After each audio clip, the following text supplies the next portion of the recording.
यदि भगवान की यह आदत होती, स्वभाव होता अपने आश्रित भक्त के दोषों को गिनने का, दोषों को ग्रहण करने का, दोषों को स्वीकार करने का स्वभाव यदि राम जी का होता, तो कोई जीव राम जी की शरणागत हो ही नहीं पाता, किसी का कल्याण ही नहीं होता। कैसे? बोले तो सुरपति कुरुराज बालिसों कत हठि बैर बिसहते।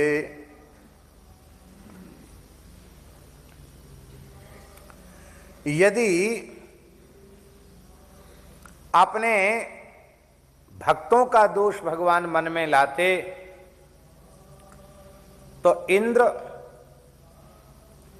दुर्योधन और बाली इससे हट करके शत्रुता क्यों ले लेते? अब देखो,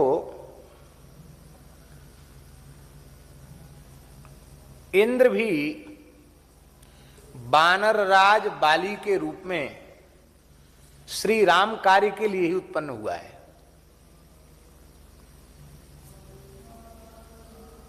वही उसी का उसका प्रयोजन है। राम काज के लिए तो वानर के रूप में आया है, इसलिए इंद्र का अंश बाली को माना गया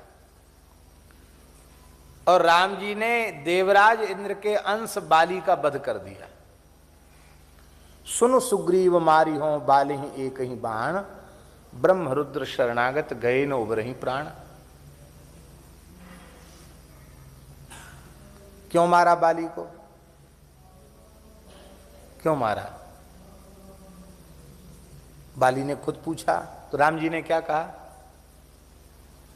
अनुज बधु भगनी सुत नारी, सुनु सठ कन्या समये चारी। इनहि कुदृष्टि बुलेउ के जोई, ताहि बधे कछु पाप न होई। भगवान ने कारण बताया कि तुमने अपने छोटे भाई की पत्नी को बलपूर्वक अपनी पत्नी बना लिया। पुत्र की पत्नी को, अपने छोटे भाई की पत्नी को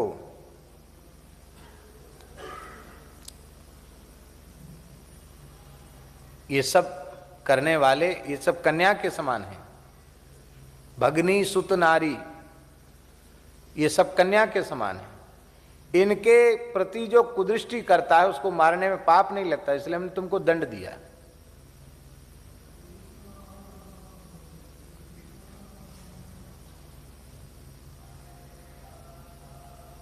इसी दोष के कारण बाली का वध कर दिया, सुग्रीव को राजा बना दिया।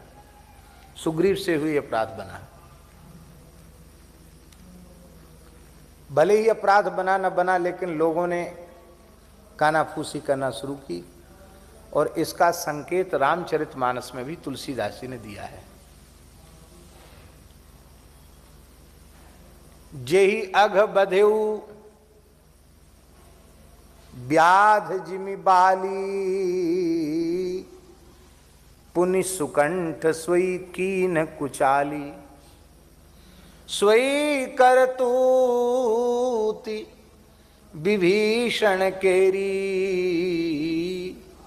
सपन्यु सोई न राम हियेरी।